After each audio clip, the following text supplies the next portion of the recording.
பொழுது நம்முடைய வாழ்க்கையிலே பல காரியங்களை நாம் என்ன செய்கிறோம்?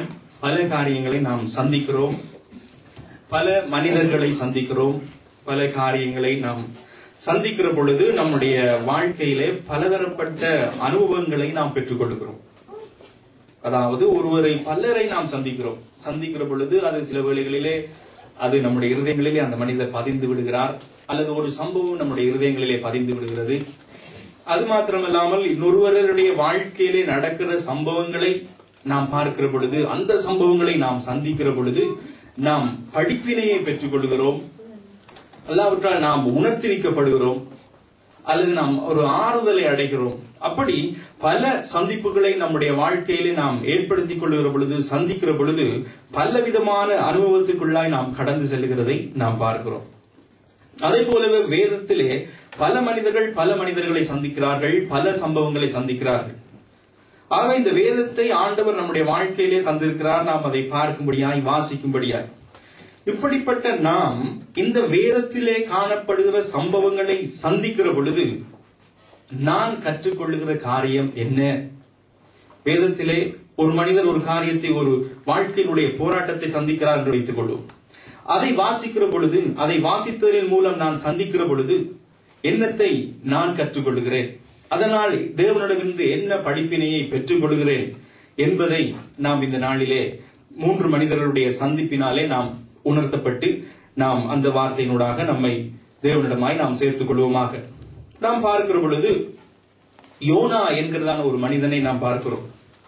அந்த யோனா என்ற மனிதன் உங்களுக்கு தெரியும், தேவனுடைய மனுஷன், தேவனுடைய தீர்க்கதரிசி. அந்த மனிதன் ஒரு சூறைச் செடியை ஒரு விசை சந்திக்கிறார். அதை வாசிப்போமா? யோனாவினுடைய புத்தகம் 4வது அதிகாரம் 5 தொடக்கம் 1 வரை உள்ள, மன்னிக்கவும், 4வது அதிகாரத்தில் நீங்கள் வாசியுங்கள். 5வது வசனம், யோனாவுடைய புத்தகம். பின்பு யோனா நகரத்திலிருந்து புறப்பட்டு நகரத்துக்கு கிழக்கே போய் அங்கே தனக்கு ஒரு குடிசையை போட்டு நகரத்துக்கு சம்பவிக்க போகிறதை தான் பார்க்கும் மட்டும் அதன் கீழ் நிழலில் உட்கார்ந்திருந்தான். சரி, 11 வரை வாசிக்குமா? கோவிக்காரங்க. யோனாவுடைய தலையின் மேல் நிழலுண்டாயிருக்கவும் அவனை அவனுடைய மனமடிவுக்கு நீங்களாக்கவும் தேவனாகிய கர்த்தர் ஒரு ஆமணக்கு செடியை முளைக்க கட்டளையிட்டு அதை அவன் மேல் ஓங்கி வளரப் பண்ணினார். அந்த ஆமணக்கின் மேல் யோனா மிகவும் சந்தோஷப்பட்டான். மறுநாளிலோ கிழக்கு வெளுக்கும் நேரத்தில் தேவன் ஒரு பூச்சியை கட்டளையிட்டார். அது ஆமணக்கு செடியை அரித்து போட்டது. அதனால் அது காய்ந்து போயிற்று. சூரியன் உதித்த போது தேவன் உஷ்ணமான கீழ்காற்றை கட்டளையிட்டார். அப்பொழுது வெயில் யோனாவுடைய தலையின் மேல் படுகிறதினால் அவன் சோர்ந்து போய் தனக்குள்ளே சாவை விரும்பி, நான் உயிரோடு இருக்கிறதை பார்க்கிலும் சாகிறது நலமாயிருக்கும் என்றான். அப்பொழுது தேவன் யோனாவை நோக்கி, நீ ஆமணக்கு நிமித்தம் எரிச்சலாயிருக்கிறது நல்லதோ என்றார். அதற்கு அவன், நான் மரண பரியந்தம் எரிச்சலாயிருக்கிறது நல்லதுதான் என்றான். அதற்கு கர்த்தர், நீ பிரயாசப்படாததும் நீ வளர்க்காததும் ஒரு ராத்திரியிலே முளைத்ததும் ஒரு ராத்திரியிலே அழிந்து போனதுமான ஆமணக்குக்காக பரிதவிக்கிறாயே, வலது கைக்கும் இடது கைக்கும் வித்தியாசம் அறியாத 120,000 பேருக்கு அதிகமான மனுஷரும் அநேக மிருக ஜீவன்களும் இருக்கிற மகாநகரமாகிய நினிவேக்காக நான் பிரதாபியாமல் இருப்பேனோ என்றார். நன்றி. இங்கே பார்க்கிறோம், இந்த யோனா என்ற தேவனுடைய மனுஷனாகிய இந்த தீர்க்கதரிசி என்ன செய்கிறார்? இந்த சூறைச் செடியினுடைய ஒரு சம்பவத்தை, தன்னுடைய வாழ்க்கையிலே ஒரு சூறைச் செடியை சந்திக்கிறார். சந்திக்கிற பொழுது பார்க்கிறோம், அங்கே அவர் என்னத்தை அந்த மனிதன் கற்றுக்கொள்கிறாரோ அல்லது அவர் பெற்றுக் கொள்கிறார் என்பது வேறு விஷயம். நாங்கள் இதனால் என்னத்தை நாம் கற்றுக்கொள்கிறோம்? இந்த மனிதன் ஒரு சூறைச் செடியை சந்தித்து, இப்படியாய் ஆண்டவரே நீர் அளிக்கிறேன், உங்களுடைய மனத விருப்பம் எனக்கு தெரியும், நீர் ஒன்றை சொல்லுவீர், நீர் ஒன்றை செய்வீர், நீர் இப்படித்தான் உண்மை நம்பி ஒரு காரியத்தை செய்ய முடியாது என்றது போல அவர் பேசுகிறார். ஆனால் ஆண்டவர் சொல்கிறார், நீ இந்த சாதாரண சூறைச் செடிக்காக கவலைப்படுகிறாயே யோனா, இன்றைக்கு நான் என்னுடைய ஜனங்களுக்காக நான் கவலைப்படாமல் இருப்பேனோ என்று அந்த மனிதனோடு போராடுகிறதை அல்லது பேசுகிறதை நாம் பார்க்கிறோம். இந்த சம்பவத்தின் மூலமாய் நாம் என்னத்தை கற்றுக்கொள்ளலாம் என்று பார்த்தால், இந்த சந்திப்பில் இருந்து நாம் பெற்றுக் கொள்கிற அனுபவம் என்ன? இன்றைக்கு பார்க்கிறோம், நாமும் இதே போலதான் நம்முடைய வாழ்க்கையிலே நாம் நம்முடைய விரயங்கள் இது இப்படியா போய்விடுமே, இது நேரம் போய்விடுமே, இது இந்த காலம் இது ஒழுங்கு மாறி நடந்து விடுமே, அல்லது சில பிரச்சனைகள் இதனால் உருவாகி விடுமே என்பதனாலே நாம் என்ன செய்கிறோம்? தேவனுடைய விருப்பத்தை நாம் மறந்து விடுகிறோம். தேவன் என்ன நினைக்கிறார், தேவனுடைய இருதயத்தினுடைய விருப்பம் என்ன என்பதை நாம் என்ன செய்கிறோம்? நாம் மறந்து விடுகிறோம். அதே போலதான் இந்த யோனாவை பார்க்கிறோம். தேவனுடைய தீர்க்கதரிசி தான். ஆனால் அவர் என்ன செய்தார்? தேவனுடைய இருதயம் அவருக்கு புலப்படவில்லை. தேவனுடைய இருதயத்தை பற்றி அந்த தீர்க்கதரிசி ஆகிய மனிதன் தேவன் அவரிடத்தில் இருந்து அவர் தேவனால் மூலமாய் கற்றுக்கொள்ளவில்லை. ஆனால் நாம் இந்த சம்பவத்தை சந்திக்கிற பொழுது நாம் என்ன செய்கிறோம்? தேவனுடைய அன்பு எப்படிப்பட்டது, தேவனுடைய காரியம் கரத்தின் கிரியைகள் எப்படிப்பட்டது என்பதை நாம் இதிலே கண்டுகொள்கிறோம். ஒருவேளை நாம் ஒரு தீர்க்கதரிசியாய் இருப்பதினாலே, அல்லது ஒரு தீர்க்கதரிசியாய் ஒரு சகோதரனாய் சகோதரியாய் இருப்பதினாலே நாம் ஒரு தீர்க்கதரிசனத்தை நாம் சொல்லிவிடலாம். ஆண்டவருடைய நாமத்திலே ஒரு காரியத்தை நடக்க போற சம்பவத்தை வைத்து நாம் என்ன செய்வோம்? ஆண்டவரே, நீர் ரெண்டு பக்கமாய் நாம் யோசிக்க நேரிடலாம். ஆண்டவரே, இது நீர் சொன்னீர், இது நடந்தே ஆக வேண்டும் என்று. ஆனால் அது சாதகமாய் இருந்தால், சாதகமான ஒரு காரியமாய் இருந்தால், அல்ல மன்னிக்கவும் பாதகமான ஒரு காரியமாய் இருக்கும் என்று சொன்னால், அந்த மனிதனுடைய அல்லது அந்த குடும்பத்தினுடைய இருதயம் எவ்வளவாய் வேதனைப்படும் என்பதை தேவன் அறிவார். அதனாலே நாம் அந்த பக்கமா யோசிப்பதில்லை. நாம் தீர்க்கதரிசியா இருப்பதினாலே நாம் சொல்லிவிடுவோம். ஆனால் அதே வேளையில நாம் என்ன செய்ய வேண்டும்? அது நடக்காதபடி தேவனிடத்தில் அதே தீர்க்கதரிசியாகிய நாம் மன்றாட வேண்டும். அதுதான் தேவனுடைய இருதயமா இருக்கிறது. தேவன் சொல்றார், அதாவது பாவி பாவத்திலே மரிக்கிறதை நான் விரும்பாத ஆண்டவர். அவர் தான் நியாய தீர்ப்பை கொடுத்தார் நினிவேக்கு. அவர் தான் ஏன் சொல்ல வேண்டும்? யோனா சொல்லுவது போல, நீர் ஆண்டவரை ஒரு தரம் சொல்லுகிறீர், ஒரு தரம் செய்யாமல் இருக்கிறீர் என்று அந்த யோனா சொல்லுகிறது போல அது உண்மை. ஆனால் தேவனுடைய இருதயத்தை நாம் கற்று நாம் அறிய வேண்டும்.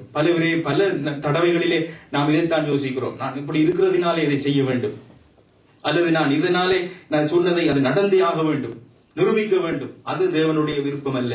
தேவனுடைய விருப்பம் அது சொன்னதா இருந்தாலும், அது நம்முடைய குடும்பத்தில் அல்லது எனக்கு வந்தால் என்னுடைய இருதயம் எப்படி அது பரிதவிக்கும் அல்லது தத்தளிக்கும் என்பதை நாம் தேவனுக்கு முன்பதாய் நிறுத்தி பார்க்க வேண்டும். அந்த சொல்ல வார்த்தைக்கு முன்பதாய் நாம் நிறுத்தி பார்க்க வேண்டும். யோனா அதைத்தான் அந்த இடத்திலே செய்ய மறந்து விட்டார். அதை நாம் கற்றுக்கொள்கிறோம் இந்த யோனாவினுடைய சந்திப்பிலே. அது மாத்திரமல்லாமல் நாம் பார்க்கிறோம், இந்த யோனா எப்படித்தான் ஓடி போகிற ஒரு மனிதனாய் இருந்தாலும் ஆண்டவருக்கு வேறு தீர்க்கதரிசிகள் அந்த நாட்களிலே இல்லையா? ஏன் யோனா ஓடி போனால் தரிசுக்கு ஸ்பெயினுக்கு ஓடி போனால் போகட்டுமே, ஏன் வேறு ஒரு தீர்க்கதரிசி இல்லையா என்று பார்த்தால் அங்கே வேறு தீர்க்கதரிசிகள் இருந்தார்கள். ஒரு வேர்ஷிப்பில் நடத்தியது போல தேவனுடைய அழைத்தழைப்பும் கிருபை வரங்களும் மாறாதவைகள். ஆமென். ஆகவே வேதம் சொல்லு, தேவ மனிதனாகிய பவுல் சொல்லுகிறார், உங்களுடைய அழைப்புக்காக நீங்கள் என்ன செய்ய வேண்டும்? போராட வேண்டும் என்று சொல்லுகிறதை பார்க்கிறோம். ஆகவே நாம் தான் நம்முடைய அழைப்புக்காக நாம் போராட வேண்டும். ஆகவே வேதம் சொல்லுபடி தேவன் என்ன செய்கிறார்? அவரை அழைத்து மீண்டுமாய் ஓடி போனாலும் தன்னுடைய சித்தத்தை யாரை கொண்டு எந்த இடத்திலே செய்ய விரும்புகிறாரோ அதை செய்கிறார் என்பதை நாம் பார்க்கிறோம். ஆகவே நம்முடைய வாழ்க்கையிலும் நாம் பல தடவைகளிலே அதை பார்க்கிறோம், இதை பார்க்கிறோம், அதை பார்த்து தேவனுடைய விருப்பத்தை நாம் மறந்து விடுகிறோம். வெளிப்படையான காரியங்கள், வெளிப்படையான ஆடம்பரங்கள், வெளிப்படையான ஒழுங்குகள், வெளிப்படையான சில காரியங்களை பார்த்து நாம் என்ன செய்கிறோம்? ஆண்டவருடைய விருப்பம் என்ன, ஆண்டவருடைய நோக்கம் என்ன, ஆண்டவர் விரும்புகிறது என்ன என்று ஆண்டவருடைய இருதயத்தை நாம் என்ன செய்கிறோம்? அதை பார்க்காமல் மறந்து விடுகிறோம். ஆனால் தேவன் சொல்கிறார், நான் பரிதவிக்கிற ஆண்டவர். யோனா அதைத்தான் செய்தார். ஆண்டவரே, நீர் இந்த ஆமணக்கு இது செய்கிறீரே, எனக்கு இணல் இல்லாமல் போயிட்டுதே, எனக்கு இணல் இல்லாமல் போயிட்டுதே, எனக்கு தலை சுடுவதே அப்படின்னு சொல்லி அவர் பரிதவிக்கிறதை பார்க்கிறோம். ஆனால் ஆண்டவர் சொல்றார், இது நீ தண்ணி ஊத்தையும் இல்லை, நீர் போடையும் இல்லை, நீ இதற்காய் பிரயாசப்படவும் இல்லை. ஆனால் பிரயாசப்படாத நீ இதற்காய் பரிதவித்தாய் என்று சொன்னால், நான் அனாதி தீர்மானத்திலே உருவாக்கின ஜனங்களுக்காக நான் பரிதவியாமல் இருப்பேனோ என்று சொல்லுகிறதை நாம் இந்த இடத்திலே பார்க்கிறோம். ஆக இந்த சம்பவத்திலிருந்து நாம் அறிந்து கொள்வது என்ன? தேவனுடைய இருதயத்தை நாம் அறிந்து கொள்ள வேண்டும். இன்றைக்கு தேவன் விரும்புகிறதை நாம் அறிந்து கொள்ள வேண்டும். தேவனுடைய நீதி என்ன என்பதை அவருடைய வார்த்தையினாலே நாம் இந்த இடத்திலே சந்திக்கிறோம். இன்றைக்கு நமக்கு ஒரு நோக்கம் உண்டு, நமக்கு ஒரு பாதை உண்டு, அதுவைகள் நமக்கு சரியாயிருக்கும். ஆனால் தேவனுக்கு அது எப்பொழுதும் சரியாயிருப்பது அல்ல. வேதம் சொல்லுவது, உங்களுடைய வழிகள் உங்களுக்கு எப்பொழுதும் அது சரியாயிருக்கிறது. மனிதனுடைய வழிகள் அது அவனுக்கு சரியாய்த்தான் தோன்றும். ஆனால் தேவனுடைய வழியோ மனிதனுடைய வழிக்கு அது முரண்பட்டதா எதிராயிருக்கிறது என்று ஆண்டவர் சொல்லுகிறார். நீதிமொழிகளிலே நாம் வாசிக்கிற பொழுது, மனிதனுடைய பிரசங்கியிலே வாசிக்கிற பொழுது, தேவனுடைய வழியும் மனிதனுடைய மணியும் எதிராயிருக்கிறது. மனிதன் எதிர்பக்கமாய் யோசித்தால் தேவன் எதிர்பக்கமாய் அந்த காரியத்தை அவர் நடத்துகிறவராயிருக்கிறார். ஆகவேதான் நாம் பார்க்க வேண்டும், தேவனுடைய வழி என்ன, தேவனுடைய சிந்தை என்ன, தேவன் விரும்புகிறது என்று அவருடைய இருதயத்தை அறிந்து கொள்கிறவர்களாய். அதை அறிந்துதான் தேவ மனிதனாகிய தாவீது காரியங்களிலே செயல்பட்டார் என்று பார்க்கிறோம். அதனால தான் ஆண்டவர் சொன்னார், இவர் என்னுடைய இருதயத்திற்கு பிரியமான, என்னுடைய இருதயத்துக்கு ஏற்றவன், என்னுடைய இருதயத்துக்கு விருப்பமான மனிதன். அவருடைய இருதய விருப்பத்தை அவர் அறிந்து கொண்டு அப்படியாய் அவர் செயல்பட ஆரம்பிக்கிறார். செயல்படுகிற ஒரு மனிதனாய் இருக்கிறபடினாலே ஆண்டவர் சொல்லுகிறார், இது தேவனுடைய இருதயத்துக்கு விருப்பமானவன் என்று சொல்லுகிறதை நாம் பார்க்கிறோம். ரோமர் 8வது அதிகாரம் 33வது வசனம்.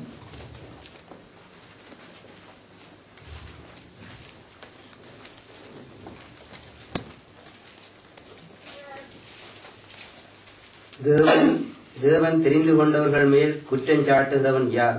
தேவனே அவர்களை நீதிமான்களாக்குகிறவர். இங்கே பார்க்கிறோம், அதுதான் தேவன் தெரிந்து கொண்டவர்கள் மேல் குற்றம் சாட்டுகிறவன் யார்? இன்றைக்கு நாம் நம்முடைய நியாய தீர்ப்புகளை, நம்முடைய காரியங்களை நாம் செய்து கொண்டு போகலாம்.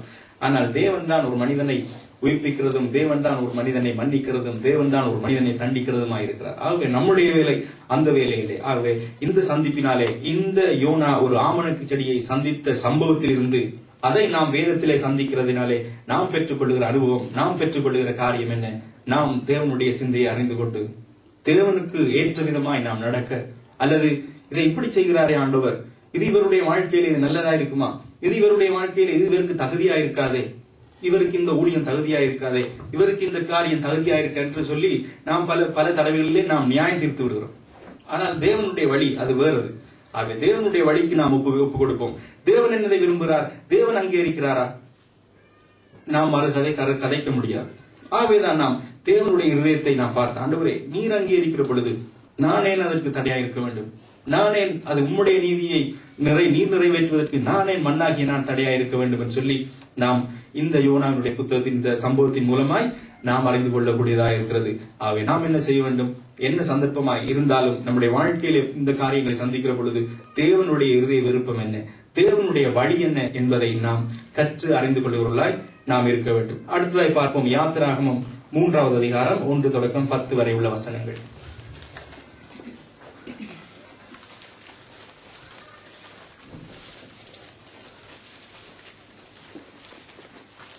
மோசே மீதியான் தேசத்து ஆசாரியனாயிருந்த தன் மாமனாகிய எத்ரோவின் ஆடுகளை மேய்த்து வந்தான்.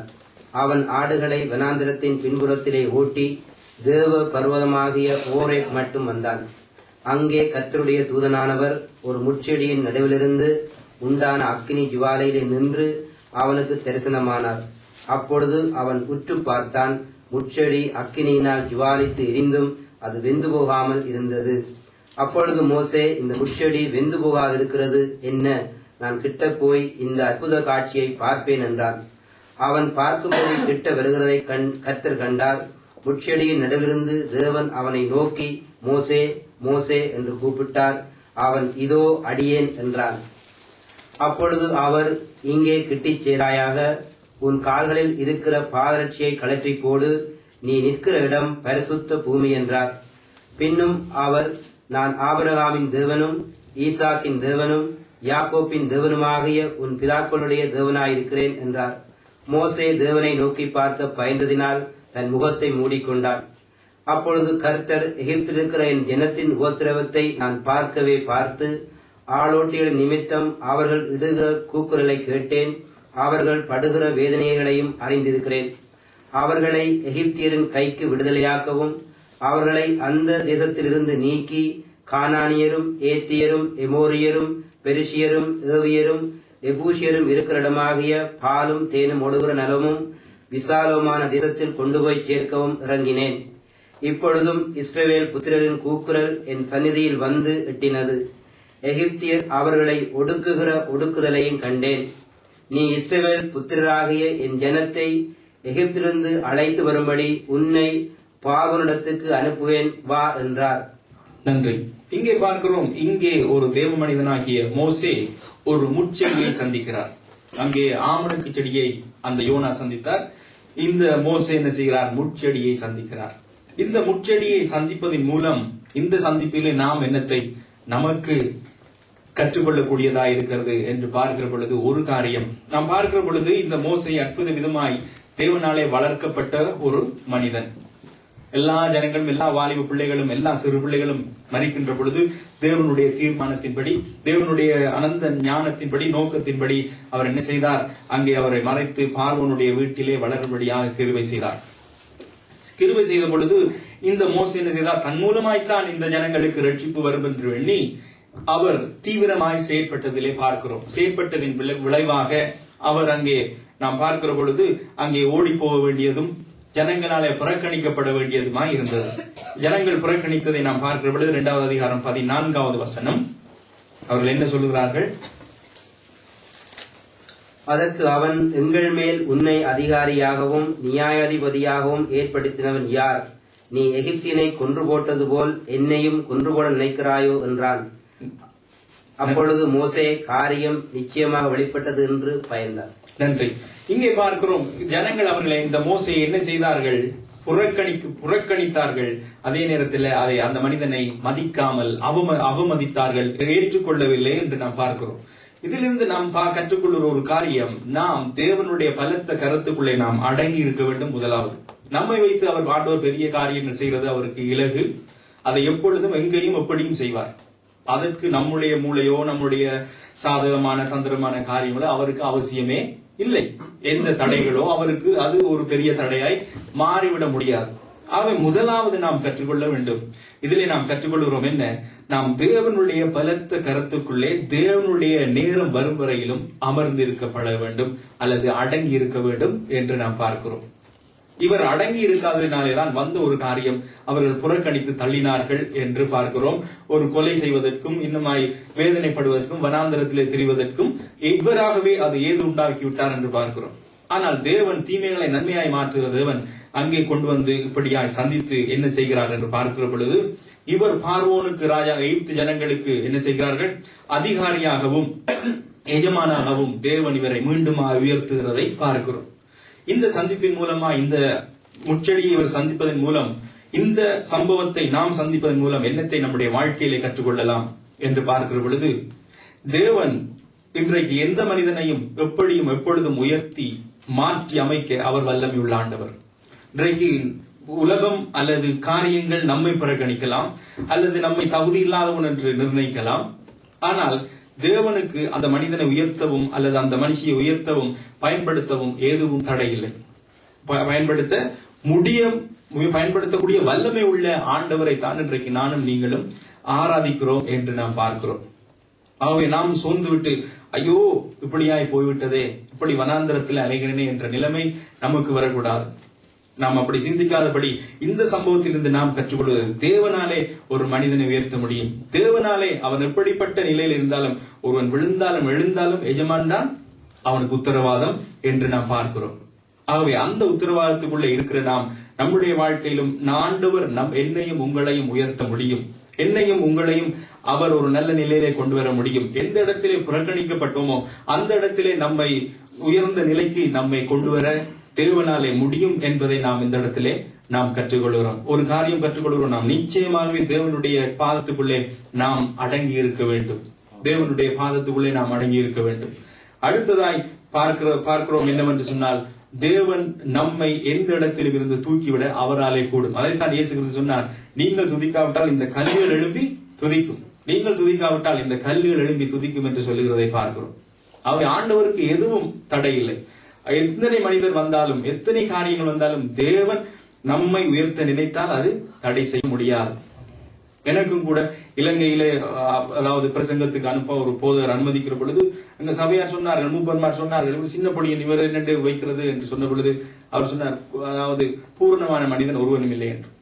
ஆகவே தடைகள் வந்தது. ஆனாலும் ஆண்டவர் நம்மை உயர்த்த நினைக்கிற பொழுது, ஆண்டவர் அவருடைய பாதையிலே வழிநடத்த கற்றுக் கொடுக்க விரும்புகிற பொழுது, அது எந்த தடையும் அது நம்மை தடை செய்ய முடியாது. அவை முதலாவது வாலிபர்களா இருந்தாலும் யாரா இருந்தாலும், நாம் ஏதோ ஒரு கொஞ்சத்தை கற்றறிந்து விட்டோம் அல்லது என்னை கொண்டுதான் ஆண்டவர் இந்த காரியத்தை செய்வார் என்று நாம் நினைத்து நாம் அதாவது தீவிரத்திலே செயற்பாட்டிலே நாம் இறங்குவோம் என்று சொன்னால் நமக்கு வருவது அவமானமும் புறக்கணிப்பும். என்று சொன்னால் ஆண்டவருடைய வேளை வர முதல் அவரும் அதை நமக்கு உதவி செய்ய மாட்டார். ஏன்? டைம் வரட்டும். டைம் வந்த பிறகு அவர் நம்மை எடுத்து அவர் நம்மை உயர்த்துவார். ஆகவே டைம் வரும் வரையிலும் அந்த வனாந்தரத்திலே இருக்க வேண்டிய அனுபவம் உண்டு. 40 வருடங்கள் நாம் வனாந்தரத்திலே அலைய வேண்டும் என்று சொன்னால் ஆண்டவருடைய டைம் வரவில்லை, ஆண்டவருடைய நேரம் இன்னும் மோசைக்கு வரவில்லை. வந்திருந்தால் ஏன் சொன்னால் அங்கே 430 வருடங்கள் நிறைவேற வேண்டும்.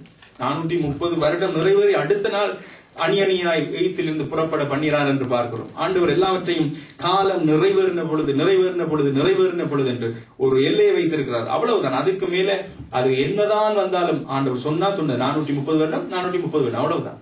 430 வருவதற்கு முன்பதாய் இந்த மோசே என்கிற தேவ மனிதர் என்ன செய்தார்? அங்கே 40 வருடங்களுக்கு முதல் அவர் செயற்பட ஆரம்பித்து விட்டார். ஆகவே நாம் பார்க்கிறோம் 290வது வருடத்திலே இவர் செய்தார். ஆகவே ஆண்டவர் சொன்னார், அடிமைகளா இருப்பீர்கள், 430 வருடம் அடிமைகளா இருப்பீர்கள் சொன்னார். ஆண்டவர் சொன்னதை மீண்டுமாய் சரி செய்து சொல்லுகிற தேவன் அல்ல. ஆகவே ஆண்டவர் வாக்குத்தத்தம் பண்ணின காரியங்கள், ஆண்டவர் நம்மை குறித்து சொன்ன காரியங்கள் அது உண்மை. ஆகவே அவைகள் நிறைவேறும் வரையிலும் நாம் என்ன செய்ய வேண்டும்? தேவனுடைய பலத்த கரத்துக்குள்ளே நாம் அடங்கி இருக்க வேண்டும் என்று இந்த காரியத்திலே நாம் கற்றுக்கொள்கிறோம். அது மாத்திரமல்லாமல் இன்றைக்கு பார்க்கிறோம், தேவன் எந்த மனிதனையும் பிரகாசிப்பிக்க பண்ணுகிறவர். அது நம்மை புறக்கணித்தாலும் சரி, நம்மை தள்ளினாலும் சரி, நம்மை நின்றாலும் சரி, நான் எப்படிப்பட்டவன், தாளந்து உள்ளவன் இல்லாதவன் என்று ஆண்டவருடைய பார்வையிலே ஒரு காரியமும் அல்ல. இன்றைக்கு ஆண்டவருக்கு யாரையும் பயன்படுத்தக்கூடும். ஆண்டவர் எந்த மனிதனையும் பிரகாசிப்பிக்க பண்ணுகிறவர் என்றுதான் வேதம் சொல்லுகிறது. எந்த மனிதனையும், அது எப்படிப்பட்ட மனிதனாயிருந்தாலும் ஆண்டவராலே கூடும். ஆகவே அப்படிப்பட்ட ஒரு ஆண்டவரை நாம் இந்த மோசையினுடைய முச்செடியை சந்திப்பதன் மூலம் நாம் கற்றுக்கொள்கிறோம். ஆகவே நாம் கற்றுக்கொண்டு அப்படிப்பட்ட ஒரு ஆண்டவர் நமக்கு இருக்கிறபடினாலே தைரியமாய் முதலாவது பலத்த கரத்துக்குள்ளே அடங்கி இருப்போம். அடுத்ததாய் நாம் என்ன செய்ய வேண்டும்? நம்முடைய தேவனை நாம் பற்றிக் கொள்வோம். ஆகவே ஆண்டவர் உயர்த்தவும் தாழ்த்தவும் அவராலே கூடும் என்று பார்க்கிறோம். மனிதனுடைய வாழ்வும் அதே வேளையில வீழ்ச்சியும் ஆண்டவரினாலே வருகிறது. ஆகவே ஆண்டவர் தான் நம்மை உயர்த்த முடியும். ஆண்டவர் தான் நம்மை சாதனையாளர்களாய் சாதிக்கிறவர்களாய் மாற்ற முடியும் என்பதை இந்த காரியத்திலிருந்து நாம் கற்றுக்கொள்கிறோம். அவை யோனாவினுடைய ஆமணக்கு செடியின் சந்திப்பில் நாம் கண்டோம், தேவனுடைய இருதயத்தை அறிந்து கொள்ளுவர்களாய் நாம் காணப்பட வேண்டும். அடுத்ததாக இந்த மனிதனுடைய இந்த முச்செடியின் சம்பவத்திலே நாம் பார்க்கிறோம், தேவனுடைய பலத்த கருத்துக்குள்ளே நாம் அடங்கி இருக்க வேண்டும். அது மாத்திரமல்லாமல் இன்றைக்கு தேவன் நம்மையும் அவர் செய்ய உயர்த்த வல்லமை உள்ள ஒரு ஆண்டவராய் இருக்கிறார். எந்த மனிதனையும் பிரகாசிப்பிக்க பண்ணுகிற ஒரு ஆண்டவராய் இருக்கிறார் என்று பார்க்கிறோம். அடுத்ததாய் பார்க்கிற பொழுது இன்னொரு மனிதனுடைய சம்பவம் 1 ராஜாக்கள் 19வது அதிகாரம் 1 தொடக்கம் 8 வரை உள்ள வசனங்கள்.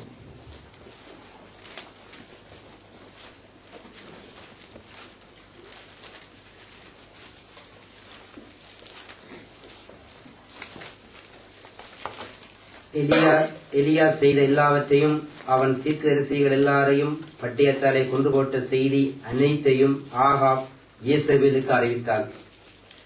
அப்பொழுது யேசபேல் எலியாவிடத்தில் ஆள் அனுப்பி, அவர்களில் ஒவ்வொருவனுடைய பிராணனுக்கு செய்யப்பட்டது போல நான் நாளை இந்நேரத்தில் உன் பிராணனுக்கு செய்யாதே போனால் தேவர்கள் அதற்கு சரியாகவும் அதற்கு அதிகமாகவும் எனக்கு செய்யக்கடவர்கள் என்று சொல்லச் சொன்னாள். அவனுக்கு அது தெரிந்தபோது எழுந்து தன் பிராணனை காக்க யூதாவை சேர்ந்த பெயர்செபாவுக்கு புறப்பட்டு போய் தன் வேலைக்காரனை அங்கே நிறுத்திவிட்டான். அவன் வனாந்தரத்தில் ஒரு நாள் பிரயாணம் போய் ஒரு சூறைச் செடியின் கீழ் உட்கார்ந்து தான் சாக வேண்டும் என்று கோரி, போதும் கர்த்தாவே, என் ஆத்துமாவை எடுத்துக்கொள்ளும், நான் என் பிதாக்களை பார்க்கலும் நல்லவன் அல்ல என்று சொல்லி ஒரு சூறைச் செடியின் கீழ் படுத்துக்கொண்டு நித்திரை பண்ணினான். அப்பொழுது ஒரு தூதன் அவனை தட்டி எழுப்பி, எழுந்திரு, போஜனம் பண்ணுகின்றான். அவன் விழித்து பார்க்கிற போது இதோ தழலில் சுடப்பட்ட அடையும் ஒரு பாத்திரத்தில் தண்ணீரும் அவன் தலைமாட்டில் இருந்தது. அப்பொழுது அவன் புசித்து குடித்து திரும்ப படுத்துக் கொண்டான். கர்த்தருடைய தூதன் திரும்ப 2ஆம் தரம் வந்து அவனை தட்டி எழுப்பி, எழுந்திரு, போஜனம் பண்ணு, நீ பண்ண வேண்டிய பிரயாணம் வெகு தூரம் என்றான். அப்பொழுது அவன் எழுந்திருந்து புசித்து குடித்து அந்த போஜனத்தின் பலத்தினால் 40 நாள் இரவு பகல் ஓரேப் என்னும் தேவனுடைய பர்வதம் மட்டும் நடந்து போனான். அங்கே அவன் ஒரு கெபிக்குள் போய் தங்கினான். இதோ கர்த்தருடைய வார்த்தை அவனுக்கு உண்டாகி, அவர் எலியாவே, இங்கே உனக்கு என்ன காரியம் என்றார். நன்றி. நாம் இங்கே பார்க்கிறோம், இங்கே இந்த எலியா என்கிற மனிதர் ஒரு சூறைச் செடியின் அனுபவத்தை இங்கே சந்திக்கிறார்.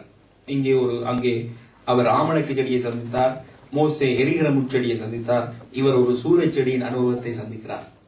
இந்த சம்பவத்தை நாம் சந்திப்பதினாலே ஒரு காரியத்தை சில காரியங்களை நாம் கற்றுக்கொள்ளக்கூடியதா இருக்கிறது. ஒன்று, நாம் நினைத்து விட முடியாது, நம்முடைய வாழ்க்கையிலே எப்பொழுதும் ஒரு சீரான அனுபவம், எப்பொழுதும் அப்படியே போய்கொண்டிருக்கும் என்று நாம் நினைத்து விடக்கூடாது.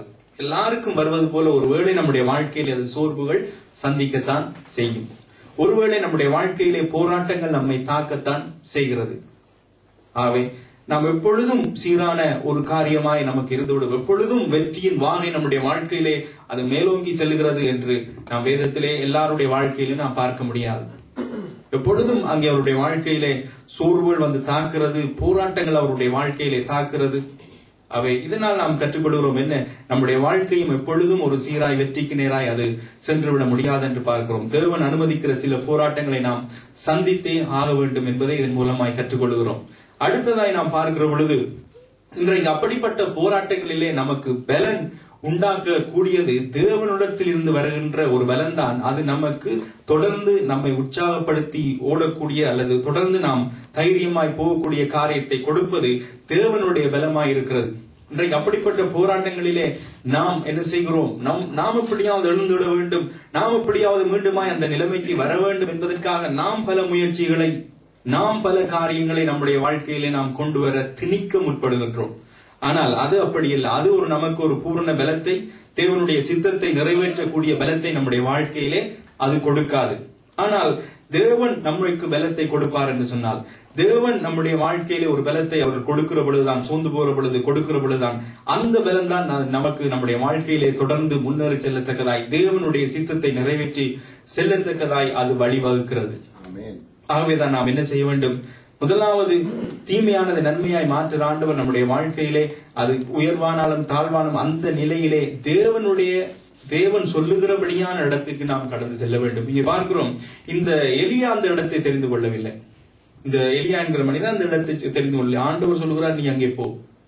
பல காரியங்களை நாம் அதில் பார்க்கலாம். ஆண்டவர் சொல்லுகிறார் நீ அங்கே அந்த நதி அண்டைக்கு போ என்று சொல்லுகிறார். ஏன் காலத்தை கொண்டு போசித்தார்? ஏன் அந்த நதி அண்டையிலே தேவன் அந்த எலியாவை அனுப்பினார் என்று பார்க்கும் பொழுது பல காரியங்களை அறிந்து கொள்ளலாம். நாம் பார்க்கிறோம், ஒரு நாயை அனுப்பியிருந்தால், ஒரு நாயை வைத்திருந்தால், இப்பொழுது யாருக்கு மறைந்து தப்பி இருக்கிறார் எலியா? இந்த ராஜாக்கு பயத்திலே ஆண்டவர் தப்பி வைக்கிறார் அங்கு. அதே வேளையில் ஆண்டவர் ஒரு காலத்தை அனுப்புறார். காலத்தை அனுப்பாமல் ஒரு நாயை அனுப்பியிருந்தால் இந்த நாய் என்ன செய்யும்? போய் ஒரு வீட்டை ஏதாவது எடுத்துக்கொண்டு இவருக்கு கொடுக்கும். ஆண்டவர் அனுமதித்திருக்கிறார்.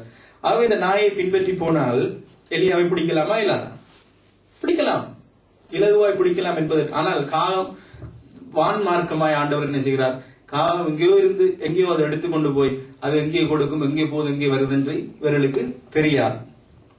ஆகவே ஆண்டவருடைய வழிநடத்தலே தான். ஆண்டவர் போக சொல்லுகிற இடத்திலே நாம் போனோம் என்று சொன்னால், ஆண்டவர் சொல்லுகின்ற இடத்திலே அந்த நம்முடைய வாழ்க்கையிலே காணப்படுகிற அந்த போராட்டம், அந்த சூழ்நிலையிலே ஆண்டவர் சொல்லுகிற இடத்திற்கு அல்லது ஆண்டவர் சொல்லுகிற வேலையை செய்தால் அது அப்பொழுதுதான் நமக்கு ஒரு புது பலனும் ஒரு புது வழியும் மீண்டுமாய் நமக்கு மேலோங்கி வருவதற்கு அது உதவி செய்யும். இன்னொரு பக்கம் பார்த்தால், ஏன் அந்த நதி அண்டையில் அனுப்பினார்?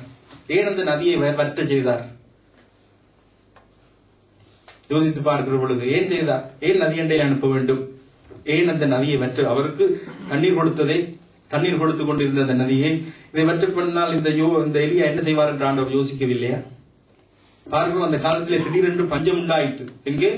இவர் எலியாவுடைய ஊரிலே பஞ்சம் உண்டாயிற்று. பஞ்சம் உண்டாகினால், அதாவது வறட்சி உண்டாயிற்று. மழை பெய்யல 3 வருடங்கள். மழை பெய்யாதபடியினாலே ஜனங்கள் எங்கே வருவார்கள் தண்ணி எடுப்பதற்கு? இங்க நதிக்கு வருவார்கள். நதிக்கு வந்தால் என்ன நடக்கும்? இந்த மறைந்திருக்கிற எலியாவை கண்டுபிடிப்பார்கள். அதனாலே ஆண்டவர் என்ன செய்தார்? இந்த நதியை வெற்ற பண்ணினார், இடம் போன்று மாற்றினார். ஆகவே ஆண்டவருடைய வழியை பார்க்கிறார். எங்கே அவர் போக சொல்கிறார்? ஏன் அவ்வப்போது அந்த வறட்சியை கொடுக்கிறார்? நம்மை காப்பாற்றுவதற்காக, நம்மை தப்புவிப்பதற்காக. ஒருவேளை அது நமக்கு சாதகமா இருக்கும். ஐயோ, எனக்கு இருந்த இந்த ஒரு நதியும் வற்றி போயிட்டே, இந்த தண்ணியை குடிச்சு கொண்டிருந்தேனே அதுவும் வற்றி போயிட்டதே. ஏன் என்று பார்த்தால் நம்மை தப்புவிப்பதற்காக. ஆகவே ஆண்டவருடைய வழிநடத்தல் மிகவும் அதிசயமானவைகள், ஆச்சரியமானவைகளாக இருக்கும். முதலாவதாக இதிலே நாம் கற்றுக்கொள்கிறோம், நாம் என்ன செய்ய வேண்டும்? ஆண்டவர் சொல்லுகிற இடத்துக்கு போக வேண்டும். நம்முடைய வாழ்க்கையிலே எப்பொழுதும் நமக்கு சீராயிருப்பதில்லை, அது ஏற்ற தாழ்வு நம்முடைய வாழ்க்கையிலே வரும். அப்படி வருகிற பொழுது, ஏற்றம் இருக்கிற பொழுது நாம் சங்கீதனாலும் கீதைகளால் ஞானப்பட்டு ஒருவருக்கு புத்தி சொல்லிக் கொண்டு நாம் சந்தோஷமா இருக்க வேண்டும். நம்முடைய தாழ்வுகள், நமக்கு போராட்டங்கள், நெருக்கங்கள் நம்முடைய வாழ்க்கையில் வருகிற பொழுது ஆண்டவர் என்ன சொல்கிறார், எங்கே அதை எப்படி செய்ய வேண்டும் என்று சொல்கிறாரோ, எந்த இடத்திலே போக வேண்டும் சொல்கிறாரோ அந்த இடத்திலே நாம் பதுங்கி இருக்கிற பொழுது அங்கே நமக்கு ஆசீர்வாதம் உண்டாகும், அங்கே ஒரு பலன் உண்டாகும். அது மாத்திரமல்லாமல் நமக்கென்று ஒரு பலத்தை அல்லது நமக்கொன்று பலத்தை நாம் ஏற்படுத்திக் கொள்ளாதபடி ஆண்டவர் கொடுக்கிற பலத்தினாலே நாம் செயற்பட்டால்தான் அந்த இடத்திலிருந்து நமக்கு ஒரு பலன், ஆண்டவருடைய காரியத்தை, ஆண்டவருடைய சித்தத்தை தொடர்ந்து செய்வதற்கு ஒரு உன்னத பலன் கிடைக்கும் என்று நாம் பார்க்கிறோம். அதைத்தான் வேதம் சொல்வது. அடுத்ததாக நாம் இந்த இடத்திலே கற்றுக்கொள்கிறோம். அவர் தாமே நம்மை போல சோதிக்கப்பட்டு பாடுபட்டபடினாலே அவர் என்ன செய்கிறாராம்? சோதிக்கப்படுகிறவனுக்கு உதவி செய்ய வல்லவராய் இருக்கிறார், அல்லது அவர் ஆயத்தமாய் இருக்கிறார் என்று ஒரு வேறு மொழிபெயர்ப்பு சொல்லுகிறது. அவர் சோதிக்கப்பட்டபடினாலே சோதிக்கப்படுகிறவனை பார்த்து, உத்தரப்படுகிறவனை பார்த்து, சோதனையிலே தவிக்கிறவனை பார்த்து, ஐயோ இவர் என்ன செய்யலாம், ஐயோ இப்படி தத்தளிக்கிறானே என்று பரிதவிக்காதபடி அவர் என்ன செய்கிறாராம்? அவரும் அதே பாதையிலே அவர் கடந்து சென்றபடினாலே அவர் ஆயத்தமாய் இருக்கிறாராம் அவனுக்கு கரம் கொடுத்து தூக்குவதற்கு. ஆகவே நம்முடைய தேவனை குறித்து நாம் இதில் அறிந்து கொள்கிறோம். அவர் சோதிக்கப்பட்டு பாடப்பட்டபடினாலே சோதிக்கப்படுகிறவனுக்கு உதவி செய்கிறார்.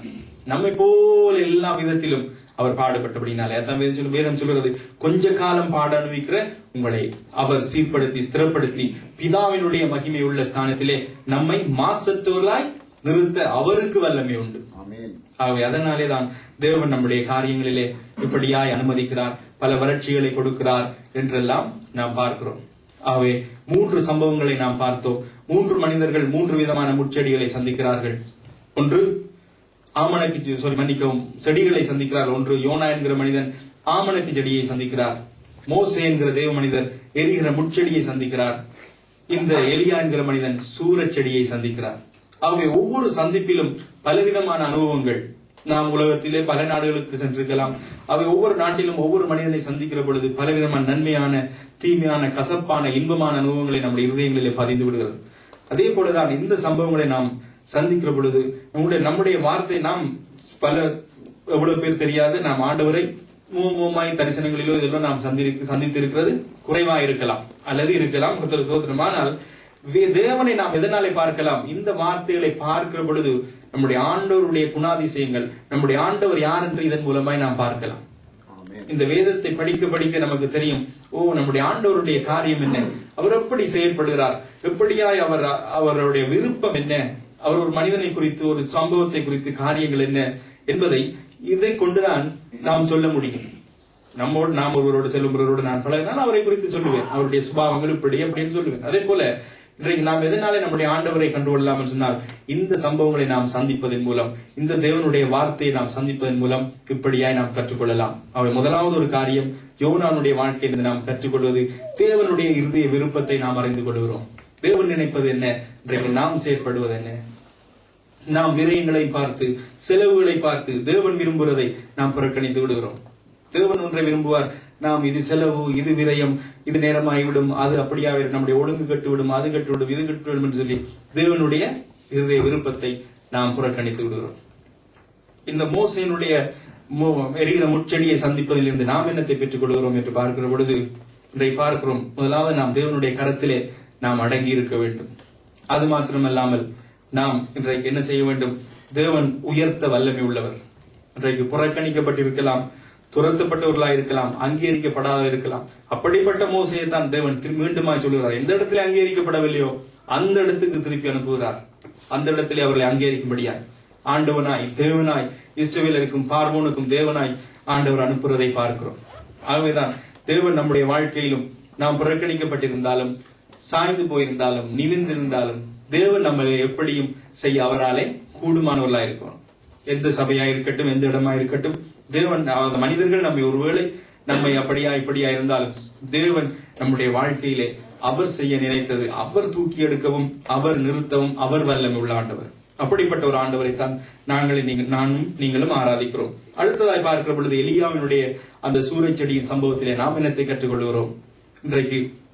அதாவது தேவன் சொல்லுகிற நம்முடைய வாழ்க்கையில் எப்பொழுதும் சீராய் செல்வதில்லை. நமக்கு தாழ்வுகள், போராட்டங்கள் வருகிற பொழுது தேவன் நியமிக்கிற இடத்துக்கு நாம் செல்ல வேண்டும். அங்கே சென்றால்தான் தேவனாலே நாம் போஷிக்கப்படுவோம், தேவனுடைய பலனுண்டாகும், தேவனுடைய வழிநடத்தல் அங்கே இருக்கும் என்று நாம் பார்க்கிறோம். ஆகவே இப்படிப்பட்ட சந்திப்பினாலே நாம் கற்றுக்கொள்கிற சிறு காரியங்களை நாம் மனதிலே வைத்து நாம் எழுந்து ஜெபித்து மீதியான காரியங்களுக்காக நாம் செல்வோமாக.